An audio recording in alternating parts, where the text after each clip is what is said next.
Conforme, irmãos, o prometido, nós vamos voltar nesta feita ao texto de Mateus capítulo 23, e nós vamos para a segunda parte deste curso abençoado, chamado Como se tornar um fariseu. Eu não sei como foi a sua semana farisaica, eu espero que não tenha sido muito farisaica, mas nós vamos então para a parte 2, como se tornar um fariseu. Na semana passada, irmãos, nós lemos do versículo 1 ao versículo 13, e a bem do nosso entendimento do contexto, nós vamos fazer esta leitura, vamos repetir rapidamente os 4 pontos iniciais, e aí então vamos partir para o restante. Mateus 23 diz assim a palavra do Senhor: Então Jesus disse à multidão e aos seus discípulos: Os mestres da lei e os fariseus se assentam na cadeira de Moisés.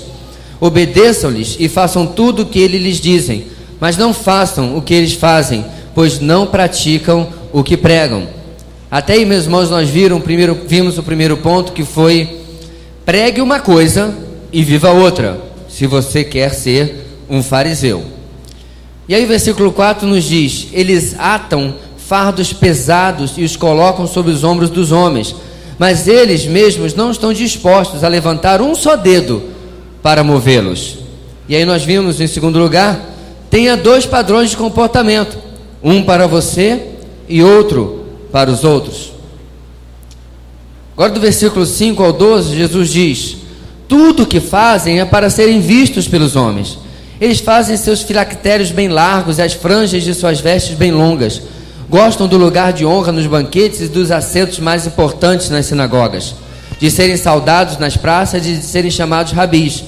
Mas vocês não devem ser chamados rabis. Um só é o mestre de vocês, e todos vocês são irmãos. A ninguém na terra chamem pai, porque vocês só têm um pai, aquele que está nos céus. Tampouco vocês devem ser chamados chefes, porquanto vocês têm um só chefe, o Cristo. O maior entre vocês deverá ser servo, pois todo aquele que a si mesmo se exaltar será humilhado, e todo aquele que a si mesmo se humilhar será exaltado.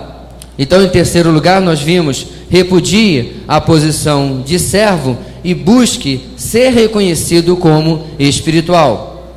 E agora, meus irmãos, aí estão os 4 pontos. O versículo 13 completa: ai de vocês, mestres da lei e fariseus hipócritas, vocês fecham o reino dos céus diante dos homens, vocês mesmos não entram, nem deixam entrar aqueles que gostariam de fazê-lo.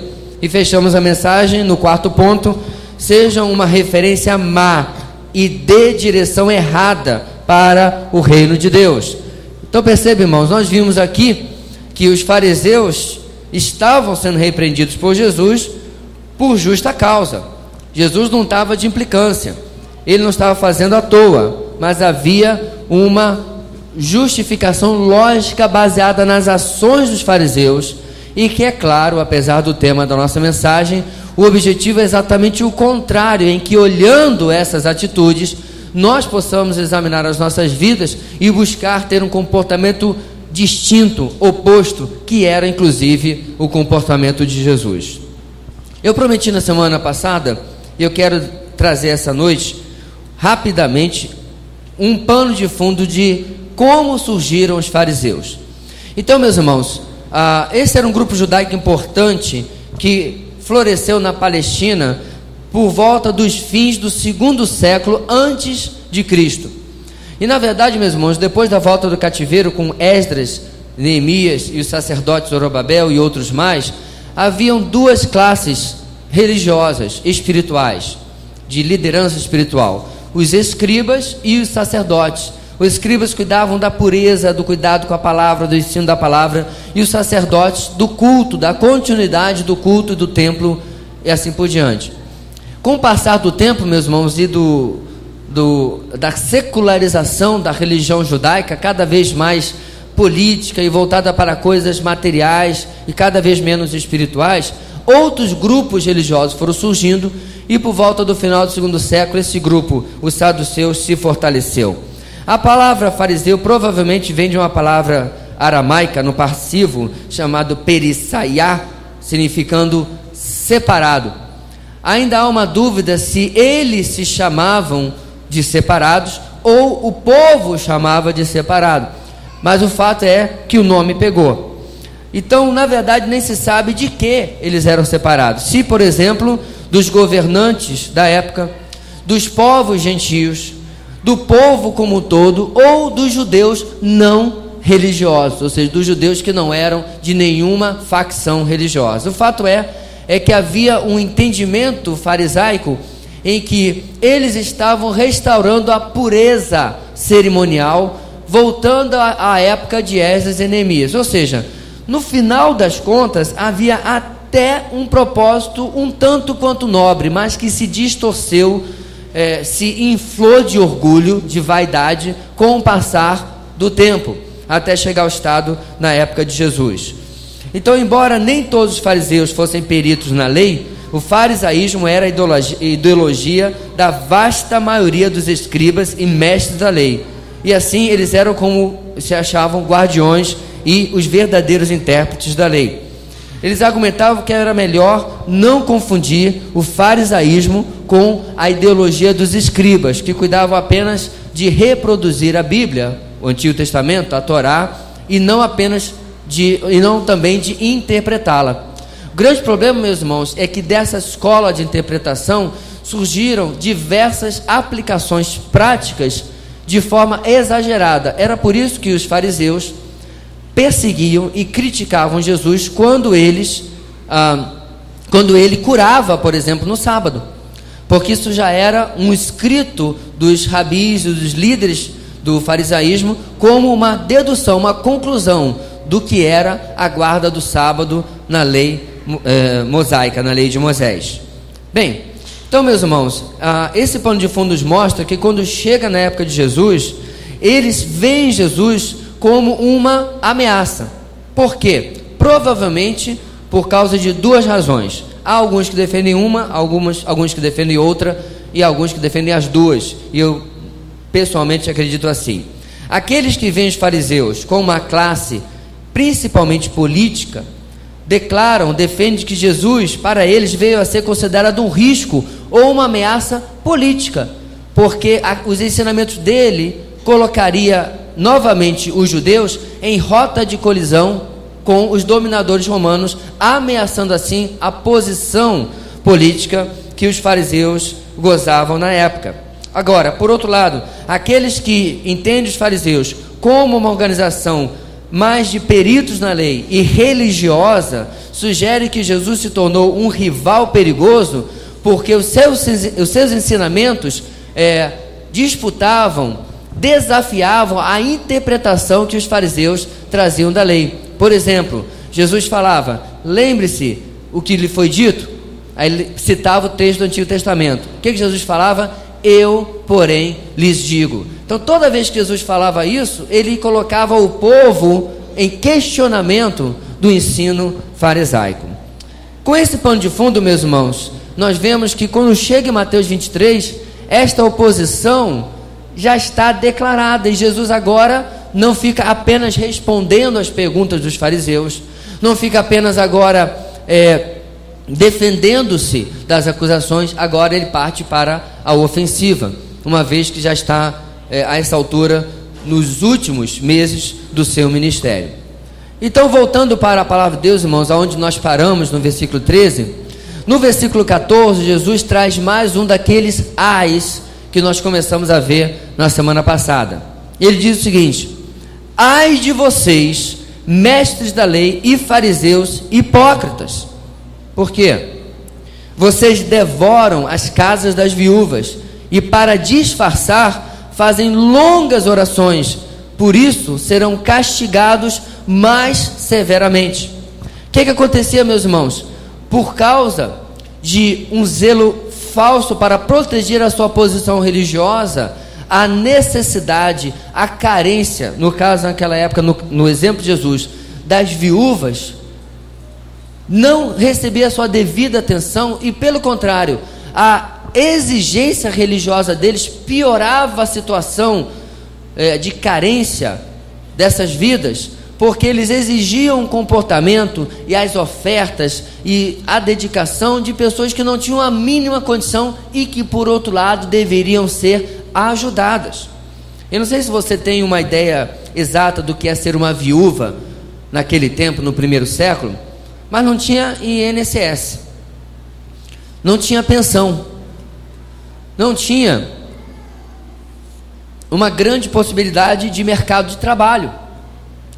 Quando o marido morria, as viúvas ficavam à mercê dos seus filhos. E se os filhos não cuidassem dela, ou se eles não existissem, ela ficava à mercê de quem quer que fosse. Por isso que Jesus, morrendo na cruz, vira para João e diz: filho, aí está a tua mãe. Ele se refere a Maria. E vira para Maria e diz: mulher, aí está o teu filho. Então, como um dos últimos atos, meus irmãos, de Jesus na cruz, é que ele confia a sua mãe aos cuidados de João. Interessante, ele não era filho único. Dentre seus discípulos, nós temos posteriormente a sua morte, a sua ressurreição, Tiago e Judas, outro Judas, né? Que se convertem e são servos do Senhor o resto da sua vida. Mas interessante que ele toma esse cuidado e confia a um dos seus apóstolos também o cuidado com a sua mãe. Na igreja primitiva em Atos, você vê novamente que havia um cuidado com as viúvas e também os órfãos. Não havia mesmo serviço de proteção, orfanato, nada naquela época. Então a igreja se encarregava dos necessitados. Da mesma maneira, os fariseus, como líderes religiosos, deveriam também se importar com aqueles que passavam necessidade, uma vez que eles gozavam de uma posição social extremamente privilegiada. Nada lhes faltava. Então Jesus os critica, meus irmãos, da seguinte maneira: quer ser um fariseu? Ponto 5. Negligenciem a necessidade de outrem, escondendo-a na religiosidade.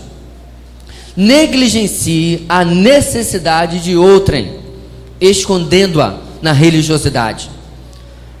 O próprio irmão de Jesus, meus irmãos, meio-irmão Tiago, vai nos chamar a atenção de forma muito incisiva, que se você vir um irmão em necessidade, em carência, passando fome, e você fizer uma oração muito espiritual por ele, e enviá-lo embora, Deus lhe abençoe.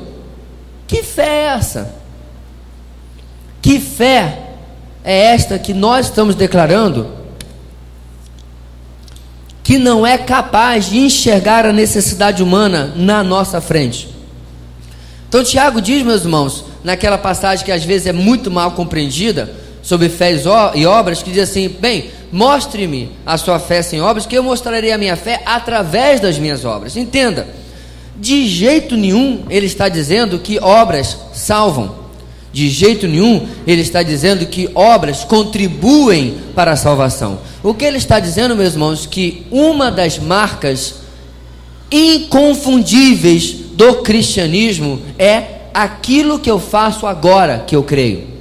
As obras que estão em Tiago não são apenas caridade, beneficência, incluem, mas não são apenas. Mas mudança interior, transformação de vida, santificação, todas essas são obras posteriores à minha fé. Creio, agora realizo. Realizo e depois creio, não tem efeito nenhum, porque eu realizei na minha própria força, sem haver a obra do Espírito Santo na minha vida. Ok, irmãos?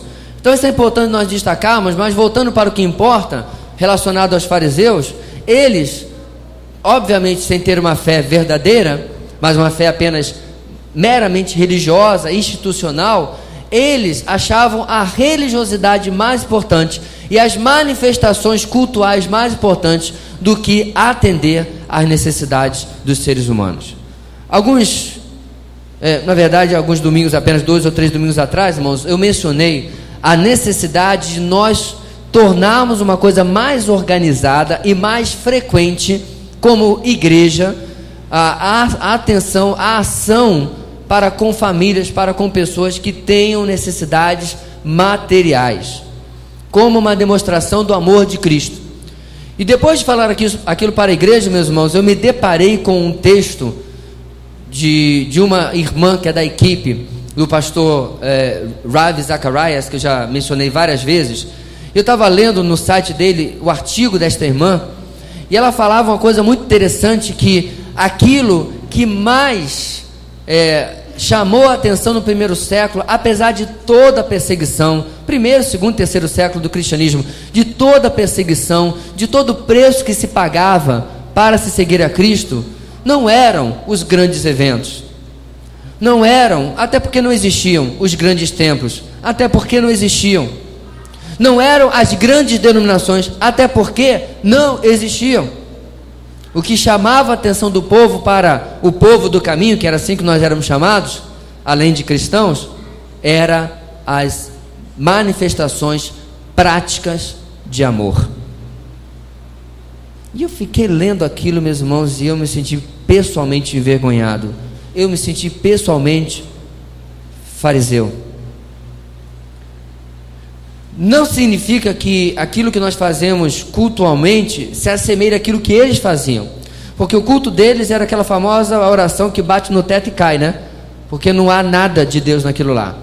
Mas por mais, meus irmãos, que nós nos reunamos e estudemos a Bíblia com todo afinco, com toda sinceridade, e que estamos aqui cultuando, eu quero crer que você está fazendo todo o seu coração, você não veio obrigado, e eu espero que você não tenha vindo para aplacar a sua consciência, porque manchete não vai adiantar. Manifestações religiosas não aplacam uma consciência que verdadeiramente é trabalhada pelo Espírito Santo.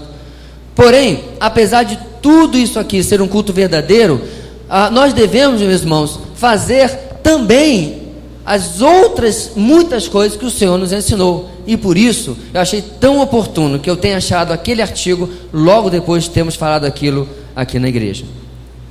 Eu não sei como está a sua dispensa. Nós estamos no dia 28 do mês, não é isso? Está acabando. Por acaso você está comendo pão e água em casa? Difícil, né? Hoje, no horário do almoço, você fez um arrozinho, fritou um ovo? Acredito que não. E se assim foi, meu irmão, me perdoe e se inclua fora desse exemplo. Mas a verdade é, meus irmãos, que nós temos recebido muito mais de Deus do que às vezes até nós precisamos. E eu não estou me referindo à sua TV, ao seu carro, estou me referindo à comida. Porque se você chegar com uma TV de LCD de 42 polegadas lá na periferia, ele até pode ficar muito impressionado, mas provavelmente ele vai vender. Por que adianta uma TV na parede se em cima da mesa não tem comida? E o fato é, meus irmãos, que nós precisamos, como cristãos, cada dia sermos chamados a atenção. Eu me chamar a atenção, nós como igreja, a este fato de que há pessoas nesta cidade, nesta noite, que vão dormir com fome. E talvez você conheça algumas pessoas nesse perfil. Então eu digo, meus irmãos, e lanço o desafio novamente, que é necessário que nós, de uma forma organizada, não apenas quando alguém bate aqui na porta, ou alguém chega assim, olha, eu tenho uma família. Não, há sempre uma família, mesmo que nós não saibamos, mas se nós fizermos a nossa parte e formos atrás, nós vamos encontrar aqueles que precisam e nós não negligenciaremos a sua necessidade. No versículo 15, meus irmãos, Jesus continua e mais uma vez ele chama a atenção com um ai. Ai de vocês, mestres da lei, fariseus e hipócritas. O refrão é o mesmo, agora a estrofe. Porque percorrem a terra e mar para fazer um convertido, e quando conseguem, vocês o tornam 2 vezes mais filho do inferno do que vocês. Da gengiva para baixo, estava tudo sendo canela aqui para Jesus, né? Só na jugular, só na pupila, forte. Sabe o que Jesus está dizendo aqui, meus irmãos? O gentio, o não judeu, via de regra, isso aí a gente aprende através dos historiadores, quando se convertia para o judaísmo, em contraste com aquele que crescia no judaísmo, ele se tornava um cara muito mais radical, ele se tornava um cara muito mais dedicado do que aquele que havia crescido. O que é muito interessante, porque não é regra, mas acontece muitas vezes, você verificar numa pessoa que se converte nos seus 20, nos seus 30 anos, depois às vezes de uma vida muito longe do Senhor, e que ele se converte, se torna um cristão de certa forma mais radical, mais dedicado, mais compromissado do que aqueles que crescem no cristianismo. Não é regra, mas acontece muitas vezes. E aí, ciente disso, Jesus faz uma dura crítica aos fariseus, porque esses que eles estavam indo a toda a terra e mar para fazer o convertido, para fazer o prosélito, como era chamado, se transformava em alguém 2 vezes pior que ele, porque enxergavam na religião judaica, no Deus, na religião monoteísta, único Deus judaica, aquilo que eles buscavam durante toda a sua vida, mas depois de encontrar, aprendiam o erro e embarcavam no erro de forma muito radical. 6º ponto da nossa mensagem diz o seguinte: se quer ser um fariseu, façam discípulos ainda mais radicais no erro do que você. Ou seja, meus irmãos, mais ou menos como aquela nosso 4º ponto sobre estar dando um exemplo errado, nós temos um mandato de fazer discípulos. Não tem para onde correr. Não adianta você dizer, não é o meu chamado, não é o meu ministério. Está lá em Mateus capítulo 28, 5 capítulos depois do nosso texto. E este mandato é para todo cristão. Não adianta você, eu não tenho maturidade. Não tem porque não está buscando. Não tem porque não está se aprofundando na palavra. Porque a maturidade, meus irmãos, não é privilégio de A, B ou C. Maturidade é a ordem natural que sobrenaturalmente acontece na vida de cada cristão. Não obstante, a gente verifica o cabra com 10, 20, 30 anos de evangelho, porém falta-lhe uma profundidade, não apenas maturidade, mas uma profundidade bíblica muitas vezes. Por quê? Não buscou. Gastou o seu tempo, a sua vida com as coisas deste mundo, com o trabalho, com tudo mais, com o lazer, e a vida foi passando.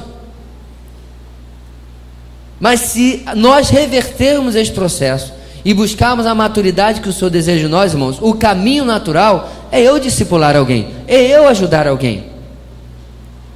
E dessa maneira, meus irmãos, quando nós aceitamos o desafio de fazer discípulos, eu não sei se você se sentiu assim, aqueles que já discipularam aqui, mas uma das coisas que mais me chama a atenção quando eu comecei a discipular são os meus erros, porque eu verdadeiramente morria de medo de que os meus discípulos fizessem as mesmas coisas erradas que eu fazia, as mesmas lutas que eu tinha, as mesmas coisas que eram lugares difíceis para mim. Mas na verdade, meus irmãos, isso começou alguns anos antes, quando eu fui pai, porque o primeiro discípulo que você tem é o seu filho. E uma das coisas, meus irmãos, eu conversava até com o Vini essa semana pelo Facebook, e ele estava falando obviamente da maravilha que ele está vendo de ser pai novo, né? E como a cabeça, a própria mente, a psique da gente muda quando a gente pega o nosso filho pela primeira vez, e o nosso entendimento das coisas são transformados. E eu falei para ele: pois é, meu amigo, 29 de abril de 1997 eu fui transformado em outro homem. Você enxerga a vida de outra maneira. E de forma semelhante, meus irmãos, quando nós começamos a cuidar de vidas, e veja bem, até de forma pastoral posso lhe dizer isso, não é cuidar de vidas, é uma ou duas, individualmente, investindo, andando, trabalhando, você também começa a enxergar a sua vida espiritual, a sua vida cristã de uma outra maneira. E é intensamente necessário que você preste maior atenção aos seus erros. Sabe por quê, querido? A tendência do discipulador é ser, até um certo ponto, imitado, não só nas suas virtudes, mas também nos seus defeitos. Ah, pastor, mas isso aí não é culpa minha, porque ele deveria estar imitando Jesus. É? Disse Paulo: sejam meus imitadores, como eu sou de Cristo. E eu já ouvi muito crente querer se esquivar dessa verdade, até querendo dizer, não, é porque era o apóstolo Paulo. Eu não creio, meus irmãos, nesse sentido. Todos nós estamos discipulando uns aos outros com a nossa vida. O que acontece é que quando a sua vida manifesta uma imaturidade, e eu percebo isso, eu tenho escolha de não limitar. Muitas vezes o novo convertido não tem ainda a habilidade de discernir isso e não imitar você. E aí você está discipulando o sujeito, e aí você fala com ele da importância de congregar. Meu irmão, oração, leitura da palavra, você começa a repetir as mesmas boas coisas que você sabe que são verdades. Que bom. Aí o cabra chega na sexta-feira, ele olha para cá, olha para lá, ué, cadê o meu discipulador? E aí nós começamos a fazer, meus irmãos, de novo, o ponto número 1, pregue uma coisa e viva a outra.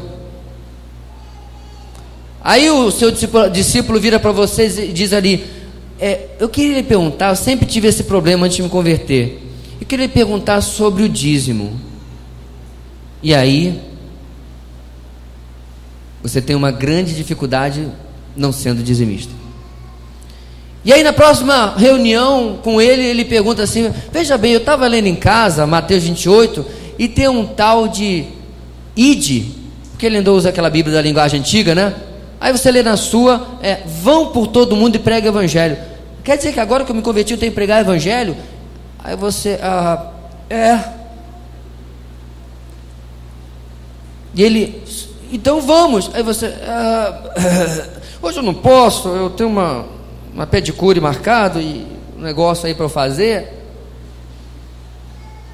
Sabe qual é a saída, meus irmãos, dessa sinuca de bico que as pessoas têm tido? Tá vendo, pastor? Eu não tenho maturidade ainda para discipular. Não, querido, você ainda não acordou para a verdadeira vida cristã. Que não é um negócio que você fica esperando o dia em que você vai acordar para essas coisas, mas são coisas, queridos, sobejadamente colocadas na palavra.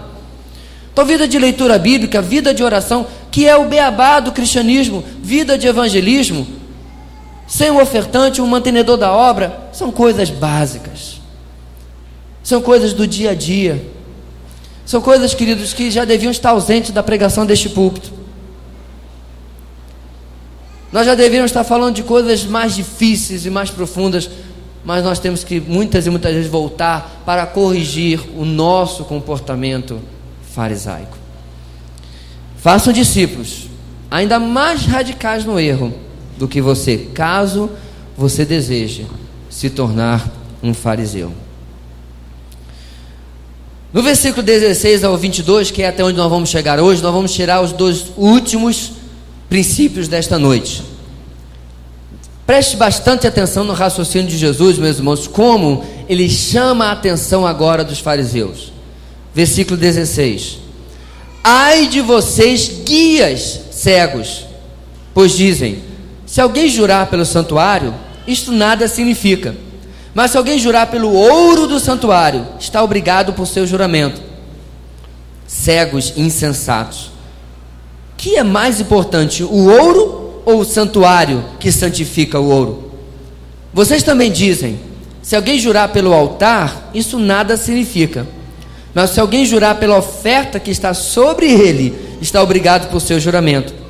Cegos, que é mais importante, a oferta ou o altar que santifica a oferta? Portanto, aquele que jurar pelo altar, jura por ele e por tudo que está sobre ele, e o que jurar pelo santuário, jura por ele e por aquele que nele habita, e aquele que jurar pelos céus, jura pelo trono de Deus e por aquele que nele se assenta. Lembra que eu falei, meus irmãos, que os fariseus eram especialistas em pegar a lei, torcê-la, interpretá-la e começar a inventar um monte de leizinhas, um monte de mandamentozinhos, inclusive incluindo coisas que nem existiam na época que Moisés escreveu, como por exemplo um santuário revestido de ouro. O santuário que eles usavam na época de Jesus era o mesmo santuário erguido nos dias, né, de Zorobabel, Esdras e Neemias. Porém, ele havia sido feito de maneira muito simples. Ele não tinha pedras preciosas e ouro e etc, etc, até porque o povo estava voltando do cativeiro. Ele não tinha material para fazer isso. Porém, Herodes, o grande, não o Herodes do tempo de Jesus, né, um antepassado dele, que começou a dinastia, Herodes o grande, provavelmente ele mesmo se deu esse título, para agradar os judeus, mandou reformar o templo e luxá-lo, como se fala aqui no norte, né? Enriquecê-lo de muitas pedras preciosas, muito ouro, muita prata e assim por diante. Então, meus irmãos, torcendo e manipulando a interpretação das Escrituras, eles começavam a criar brechas. Mas por que eles criavam essas brechas? Para que eles mesmos pudessem passar por elas. Uma delas, repetindo o nosso texto, é o seguinte: se alguém jurar pelo ouro do santuário, está obrigado ao seu juramento, mas se jurar pelo santuário, isso nada significa. Por quê? O ouro, teoricamente, era mais valioso do que o santuário, porque ele não tinha nenhuma pedra preciosa, material precioso e assim por diante. Então percebam, meus irmãos, por que eles criavam isso? Porque caso eles tivessem jurado pelo santuário algo anteriormente, eles podiam se desculpar daquele juramento e não cumprir aquilo que eles haviam feito. Da mesma feita a outra questão entre a oferta e o altar. Por que eles faziam isso? Porque muitas vezes eles enganavam o povo com a forma como eles prometiam, como políticos, né, que prometem de dedo cruzado, né? Aí depois criam aquelas falas no microfone, na entrevista, mas aí a conjuntura política mudou, agora o Brasil é diferente e tal, e pulam fora da sua promessa política. Bem, mas aqui nós estamos falando de gente que deviam ser guias espirituais. Contudo, como Jesus os carinhosamente chama, guias cegos. O sétimo princípio, meus irmãos, de Mateus 23 é o seguinte: quer ser um fariseu? Arranje desculpas bem elaboradas para justificarem sua falta de compromisso com o Senhor.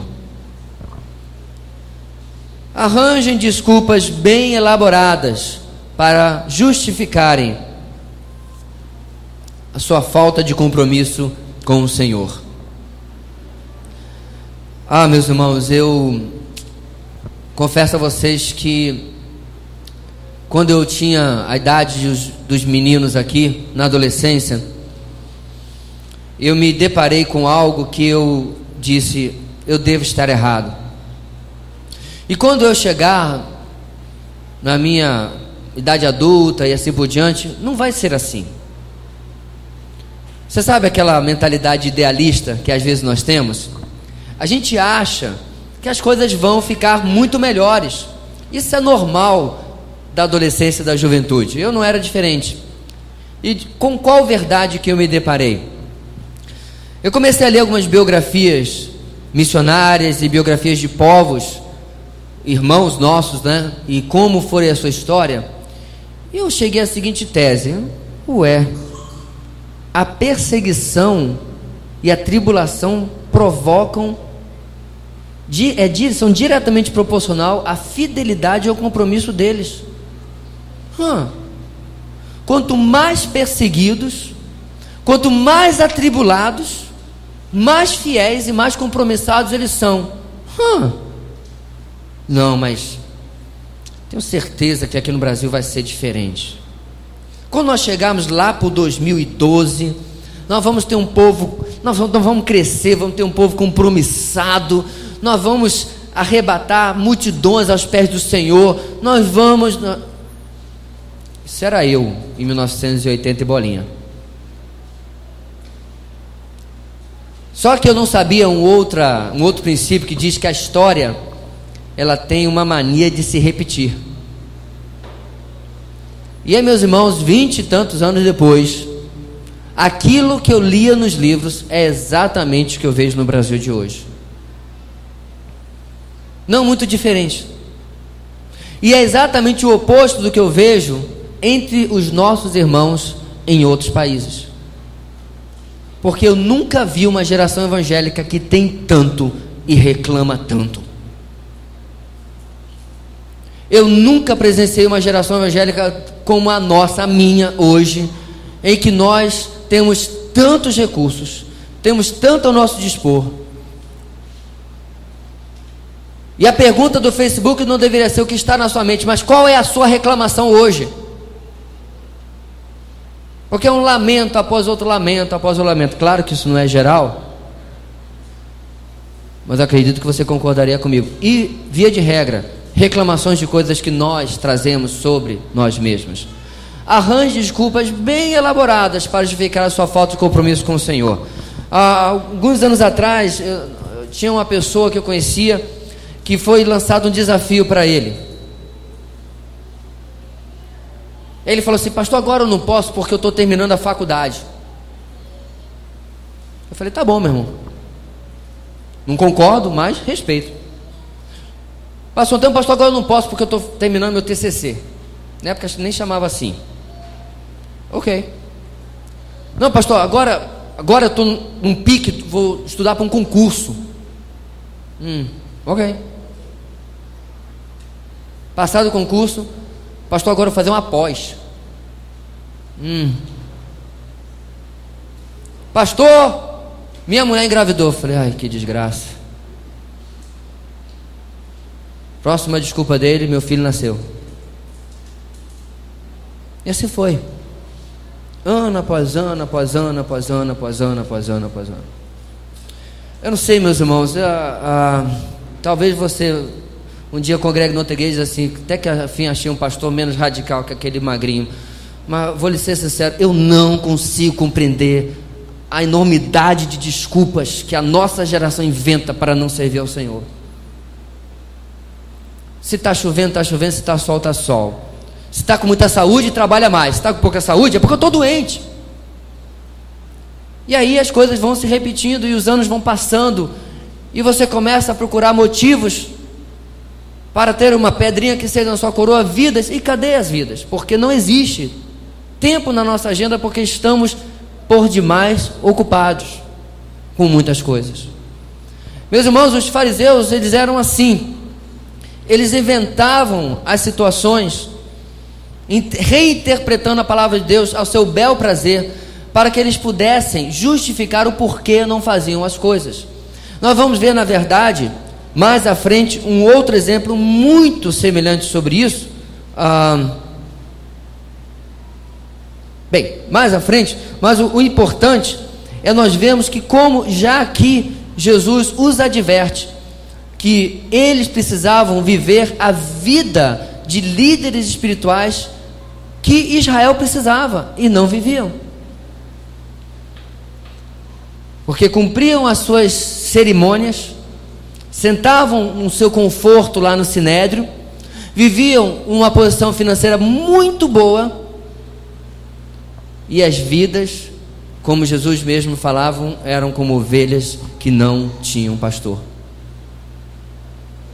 Os fariseus, meus irmãos, viam o povo à míngua, espiritualmente falando, fora a parte social, e não faziam nada. Não traziam conforto, não traziam instrução, não traziam ensino, não traziam desafio, nada.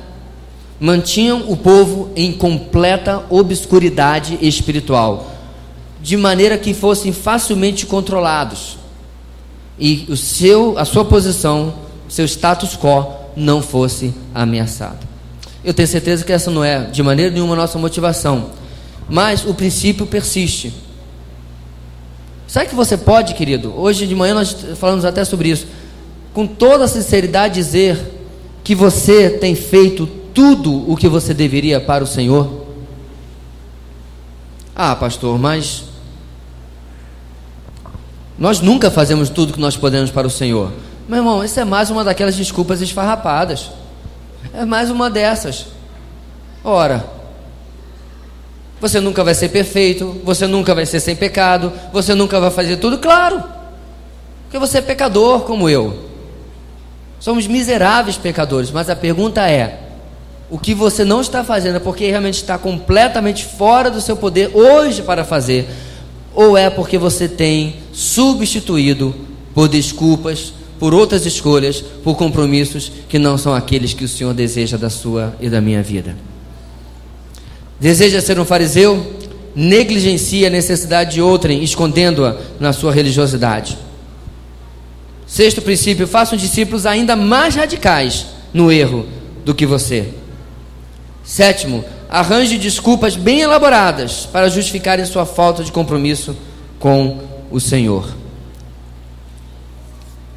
Neste mesmo texto, irmãos, em oitavo lugar, tenha o foco nas coisas de Deus e esqueça do Deus das coisas acima disso tudo. Focado na religiosidade, na cerimônia, os fariseus esqueceram quem era o dono daquilo tudo, quem era o chefe daquilo tudo. Chegaram até o ponto, meus irmãos, de considerar o ouro e a oferta maiores do que o santuário e o próprio altar que o Senhor havia estabelecido. E na verdade, meus irmãos, isso era tão forte que a cegueira espiritual deles era completa, em que Jesus pregava e eles simplesmente não conseguiam ouvir, apesar que haviam alguns poucos fariseus que eram seguidores de Jesus. Os evangelhos nos contam isso, né? Como por exemplo Nicodemos. Mas a grande maioria, meus irmãos, e que tramou o julgamento injusto e a morte dele, se escondiam atrás da religiosidade e tinham foco nas coisas. Mas por que eles tinham foco nas coisas, meus irmãos? Porque era aquele sistema religioso que os mantinha no poder. Então Jesus era uma ameaça direta àquilo que eles faziam. Daqui a pouco viriam os romanos e tirariam o poder do Sinédrio, porque eles não conseguiram controlar a crescente popularidade e aceitação de Jesus como Messias. E diga-se passagem, como rei. O povo já queria, inclusive, lembra? Fazê-lo rei à força. Lembra dessa passagem? Então isso, se saísse do controle, o Sinédrio, os fariseus em especial, corriam um sério risco de perder o controle político e religioso, apesar de limitado, que os romanos lhe permitiam. Queridos, o que isso tem a ver com o século 21? Tem muito.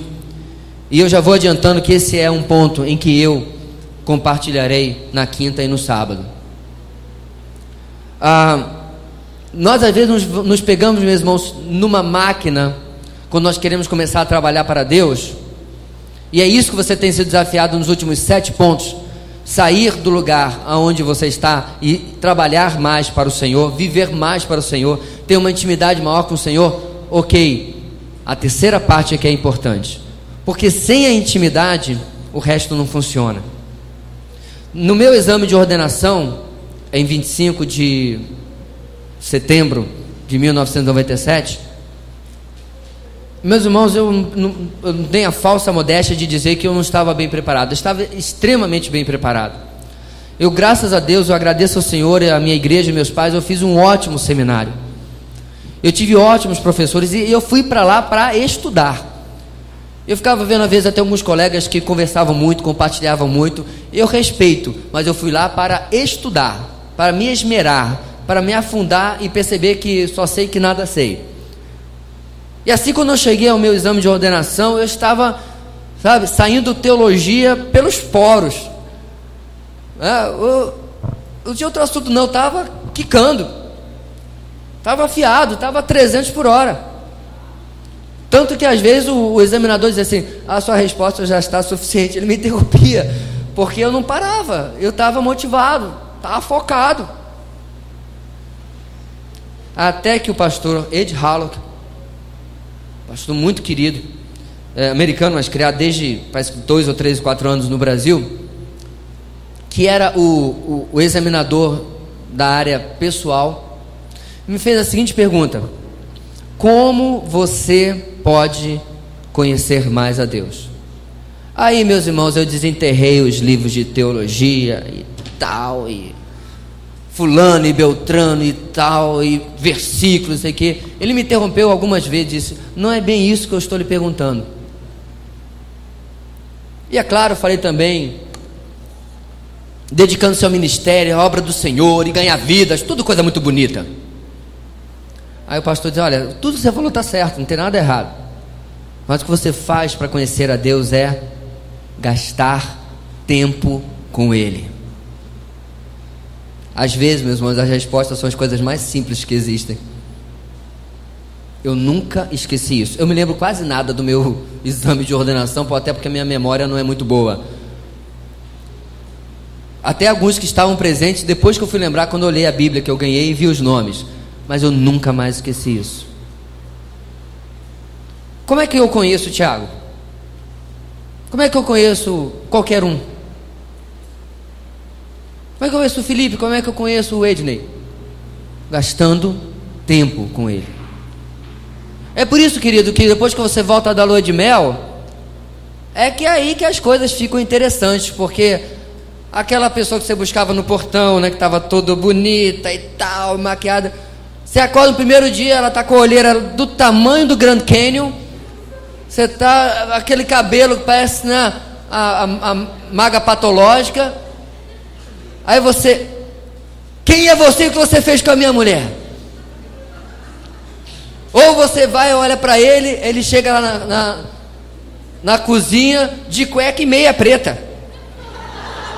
Aí você, eu esperava que ele fosse tornar um sapo, não um porco como esse daí. Porque agora é que você está conhecendo a pessoa. É uma pessoa bonitinha e tudo mais. Meu amigo, isso é mole. Não estou te falando que quem faz aconselhamento pré-matrimonial comigo corre sério risco de pensar duas vezes? Agora tem uma questão, meus irmãos. Você nunca vai encontrar Deus de mau hálito, de cabelo desengrenhado, qualquer coisa assim, na convivência com Ele. Porém, você também nunca o conhecerá de verdade se você não gastar tempo com Ele. O que esse princípio quer nos dizer, meus irmãos, é que trabalhe para Deus sim, mas compreenda, você trabalha primeiro com Deus, para depois trabalhar para Deus. A inversão desta ordem sempre acabará em ativismo, sempre acabará em atividade vazia. É por isso que eu gosto tanto de ouvir as experiências de grandes homens de Deus. Eu vou postar isso para toda a igreja poder acompanhar. A minha esposa descobriu hoje um audiobook, né? Um livro falado, Heróis da Fé, e está falando sobre vários desses homens que eu vivo citando em mensagens. E hoje nós vimos um pouquinho da vida de George Miller. E meus irmãos, tem um pouco de sódio nessa camisa aqui. Não tem como você não chorar. Não tem como você não se emocionar em como aquele homem conhecia Deus. E como você viu os milagres acontecendo um após o outro. Mas por quê? Porque George Miller conhecia Deus. Ele não conhecia a obra de Deus. E hoje, quando nós ouvimos, melhor dizendo, o narrador citou um exemplo que nós já conhecíamos, em que ele estava indo pregar no Canadá, e o barco foi impedido de prosseguir com muito ímpeto, porque havia um grande nevoeiro. E ele dirigiu-se à cabine e disse: capitão, eu tenho um compromisso amanhã à tarde em Quebec, no Canadá, e eu nunca, em 57 anos, cheguei atrasado a um compromisso que o Senhor marcou para mim. Aí o capitão: olha, pastor, eu sinto, mas acho que dessa vez o senhor vai chegar atrasado, porque esse nevoeiro está muito espesso. Ele: capitão, eu creio no Deus que fez os céus e a terra, que se Ele me mandou nesse compromisso, Ele fará com que eu chegue lá. Vamos orar. Pegou, catou o capitão e se ajoelharam e oraram. Só que antes de ajoelhar, agora eu lembrei, o capitão disse mais algumas coisas, como isso era impossível, como isso era difícil, isso não acontece, o nevoeiro se dispersa com o tempo, e assim por diante. Bem, então eles oraram, e o capitão narrou depois para alguém e disse: ele fez uma oração como se fosse de uma criança, sem nada rebuscado. E quando terminou de orar, George Miller ia se levantando, e o capitão disse: eu devo orar também? George Miller botou a mão no seu ombro e disse: capitão, não se preocupe, o senhor não acredita que Deus vai fazer alguma coisa? Eu creio que Deus já fez. Vai para sua cabine e pode olhar, porque o nevoeiro já está sendo dissipado. O nevoeiro se dissipou e George Miller chegou no horário certo, no compromisso que ele havia marcado. Por quê, meus irmãos? Porque ele era especial? Porque Deus amava mais George Miller do que a nós? Não. Porque ele fazia as coisas de Deus, mas primeiro ele fazia as coisas com Deus. E mais uma vez vou lhe perguntar: como está a sua vida de oração? Aonde você tem estado em nossas reuniões de oração? Enfim, como tem sido a sua vida andando com o Senhor? Tenha o foco nas coisas de Deus. Esqueça do Deus das coisas acima disso tudo, se você quer ser um fariseu. Essa noite, meus irmãos, nós chegamos ao 8º ponto, e eu concordo que esta não é uma mensagem fácil de se ouvir, especialmente quando a minha vida é comparada com alguém que eu tenho certeza que você não gosta muito. É mais ou menos nos dias de hoje, se alguém fizesse uma palestra motivacional, como ser um político corrupto. Anota aí, passo 1, passo 2, passo 3, não é verdade? Alguém diria: peraí, palestra motivacional? E talvez você tenha vindo hoje, não veio semana passada, você deve estar perguntando: o pastor surtou, isso é título que se apresente? Como se tornar um fariseu? Mas perceba, querido, muitas vezes nós aprendemos também olhando o mau exemplo, e esses são péssimos exemplos, que tem o interesse, a intenção, essa noite, de apontar na nossa vida, irmãos, debaixo do microscópio, o que está errado. E se você esteve no nosso grupo de vida esta semana, você compartilhou ou ouviu os compartilhamentos dos outros irmãos, em que em muitas situações nós já fizemos pelo menos um estágiozinho de fariseu.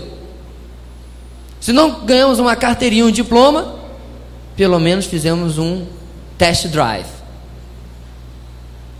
E pelo compartilhar dos meus irmãos que eu presenciei, foi um test drive muito desagradável.